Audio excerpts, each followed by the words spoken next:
Hey, what's going on, Dolphins fans? Welcome back to the Fins Up Network. And as we navigate our position by position offseason preview, we've hit the safety. And I know a lot of you are thinking, we got Jevon Holland, we got Brandon Jones. What else do we need? We don't really need to address this position. And while I completely agree with that to a certain extent, obviously, if something were to happen, we need to talk a little bit more about what this position looks like. But I do agree with you, and I do want to start with Holland and with Jones because, as for how young of players they are both, at this point in time, exceeding expectations. Both of them on rookie deals, so we're not paying a lot of money at the position the way it is. Also, both of them can do pretty much everything that's been asked for them. Come up in the box and make tackles on running backs, get range and help with defensive secondary in the passing game. Holland has especially shown the ability to be able to do that. Oh, guess what? We want you to come up in our zero blitz scheme and blitz as well. Both of these guys are not only getting to the quarterback, but they're finishing and they're recording the sacks as well. They have both performed out of this world so far. And let's look at Jevon Holland right away as well, because we can spend a little bit more time on these guys just because how secure the position kind of is at this point in time.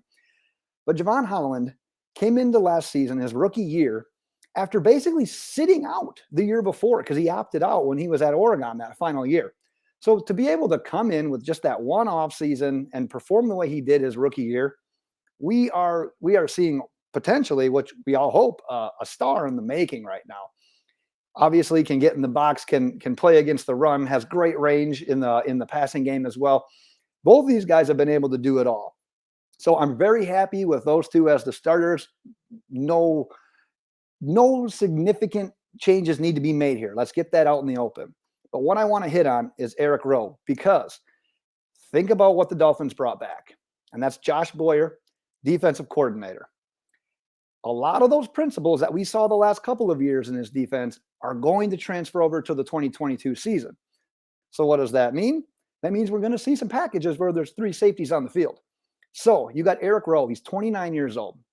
They were to part ways with him if they, for some reason, wanted to get a little younger. Rowe has got a $5 million cap hit this year.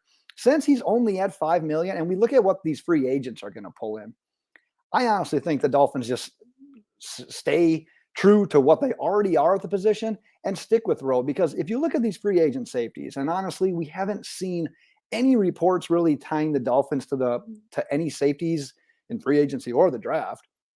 But if you look at what you're going to have to pay these guys, and granted, yeah, you're not paying a lot of money at the position the way it is, but you don't have to. When you've got the studs in Holland and Jones on their rookie contracts, and Eric Rowe, who's not a terrible safety the way it is your third option, you're in pretty good hands right then and there.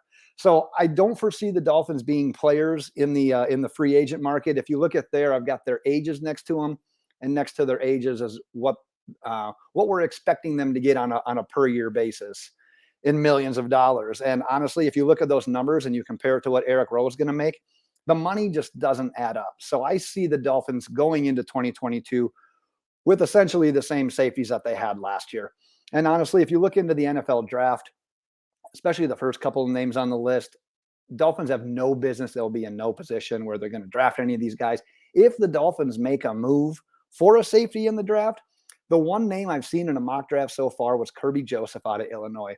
But if you're looking at him or anyone even a little bit later, if Miami were to do something in the draft, honestly, they're not going to be making a play at safety in the draft until I would say probably the 5th round at the earliest. So kind of like we talked as this video began, you're going to see a lot of familiarity in the safety position going into 2022, which is a great thing because they found success last year and you can build on something like that. Maybe we see a new face just if the team wants to get a little bit younger. But honestly, we're not going to see too much. So really, that's all we've got for the safety position. Let's give you an easy one for your assignment today. If you think Jevon Holland is already a top 5 safety in the NFL, go ahead and give this video the thumbs up. But other than that, that really wraps up the position. So until next time, Dolphins fans, peace out. We'll see you later.